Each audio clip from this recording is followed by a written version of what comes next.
You, John Fitzgerald Kennedy, do solemnly swear. I, John Fitzgerald Kennedy, do solemnly swear. That you will faithfully execute the office of President of the United States. That I will faithfully execute the office of President of the United States. And will, to the best of your ability. And will, to the best of my ability. Preserve, protect, and defend the Constitution of the United States. Preserve, protect, and defend the Constitution of the United States. So help you God. So help me God.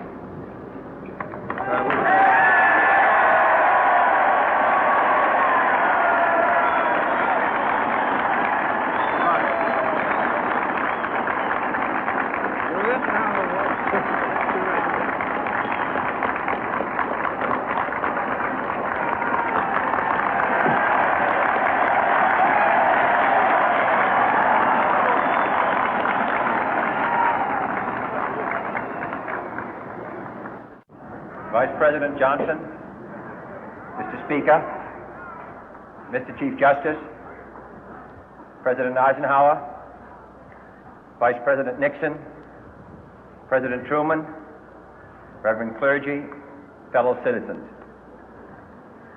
We observe today not a victory of party, but a celebration of freedom, symbolizing an end as well as a beginning, signifying renewal as well as change.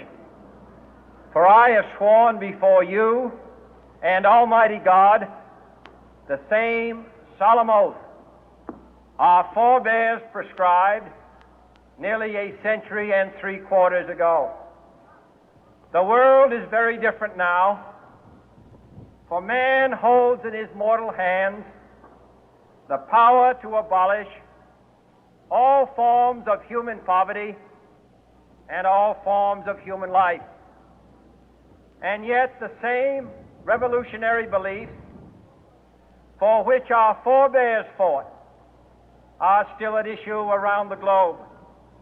The belief that the rights of man come not from the generosity of the state, but from the hand of God. We dare not forget today that we are the heirs of that first revolution.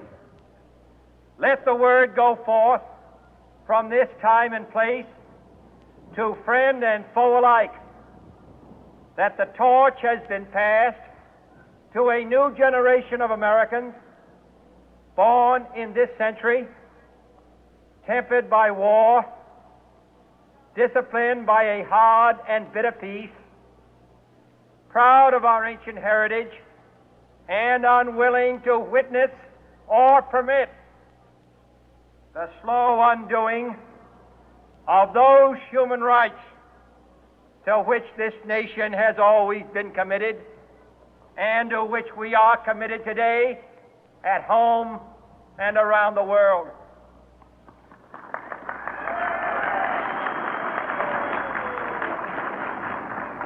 Let every nation know, whether it wishes us well or ill, that we shall pay any price, bear any burden, meet any hardship, support any friend, oppose any foe to assure the survival and the success of liberty.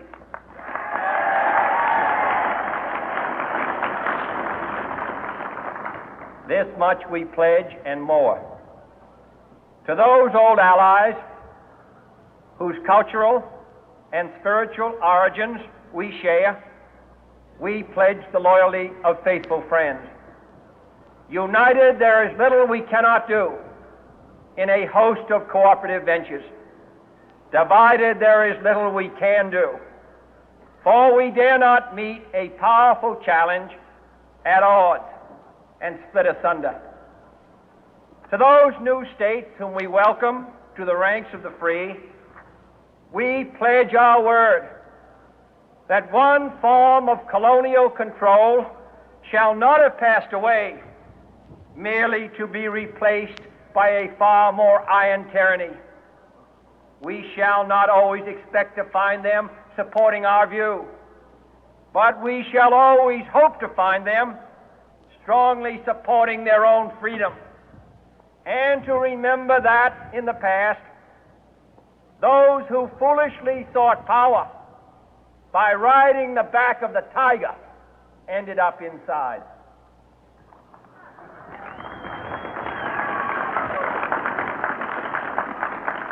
To those people in the huts and villages of half the globe struggling to break the bonds of mass misery, we pledge our best efforts to help them help themselves for whatever period is required, not because the communists may be doing it, not because we seek their votes, but because it is right.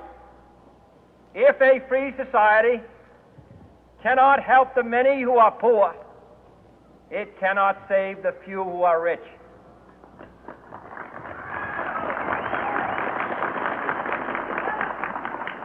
To our sister republics south of our border, we offer a special pledge to convert our good words into good deeds, in a new alliance for progress, to assist free men and free governments in casting off the chains of poverty.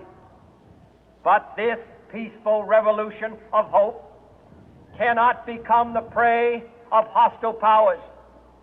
Let all our neighbors know that we shall join with them to oppose aggression or subversion anywhere in the Americas.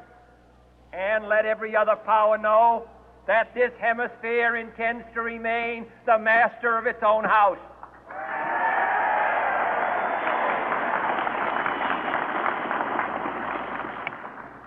To that World Assembly of Sovereign States, the United Nations, our last best hope, in an age where the instruments of war have far outpaced the instruments of peace, we renew our pledge of support to prevent it from becoming merely a forum for invective, to strengthen its shield of the new and the weak, and to enlarge the area in which its writ may run. Finally, to those nations who would make themselves our adversary, we offer not a pledge, but a request that both sides begin anew the quest for peace. Before the dark powers of destruction, unleashed by science, engulf all humanity in planned or accidental self-destruction, we dare not tempt them with weakness, for only when our arms are sufficient beyond doubt can we be certain beyond doubt that they will never be employed.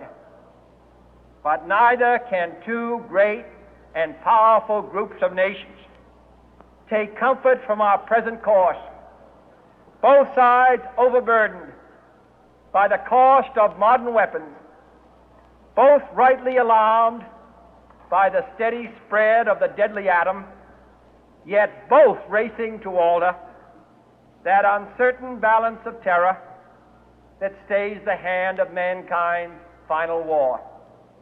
So let us begin anew, remembering on both sides that civility is not a sign of weakness, and sincerity is always subject to proof. Let us never negotiate out of fear, but let us never fear to negotiate.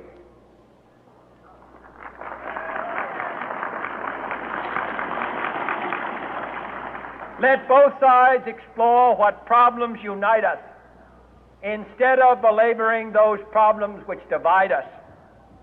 Let both sides, for the first time, formulate serious and precise proposals for the inspection and control of arms, and bring the absolute power to destroy other nations under the absolute control of all nations.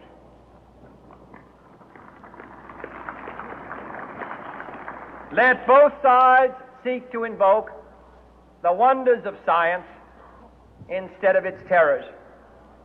Together, let us explore the stars, conquer the deserts, eradicate disease, tap the ocean depth, and encourage the arts and commerce. Let both sides unite to heed in all corners of the earth the command of Isaiah to undo the heavy burden and let the oppressed go free.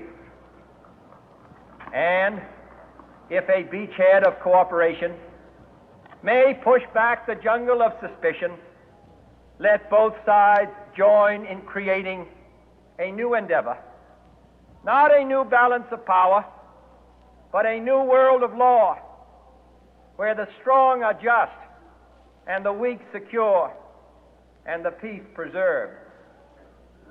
All this will not be finished in the first 100 days, nor will it be finished in the first 1,000 days, nor in the life of this administration, nor even perhaps in our lifetime on this planet.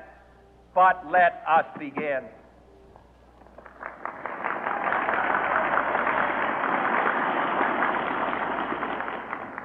In your hands, my fellow citizens, more than mine, will rest the final success or failure of our course.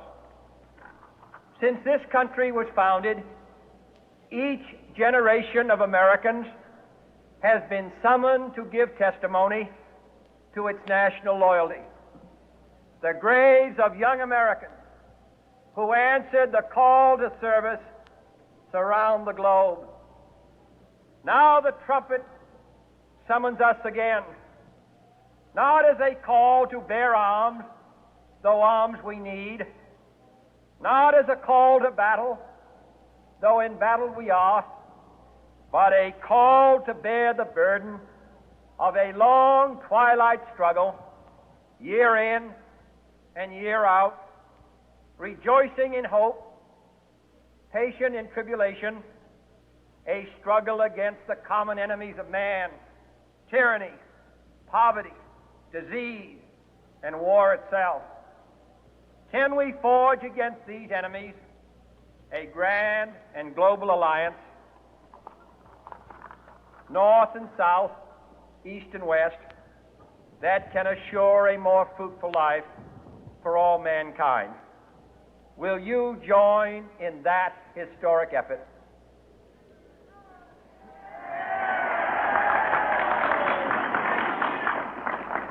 In the long history of the world, only a few generations have been granted the role of defending freedom in its hour of maximum danger. I do not shrink from this responsibility. I welcome it.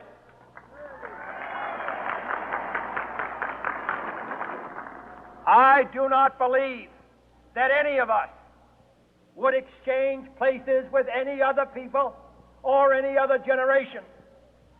The energy, the faith, the devotion which we bring to this endeavor will light our country and all who serve it.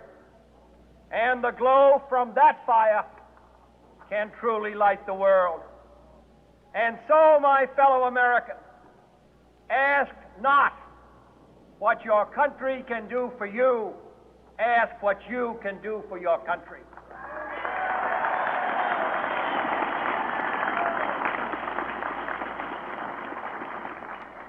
My fellow citizens of the world, ask not what America will do for you, but what together we can do for the freedom of man.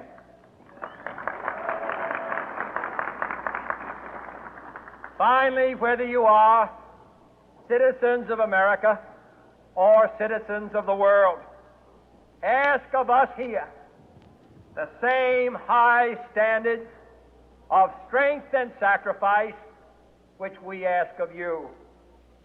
With a good conscience, our only sure reward, with history the final judge of our deeds,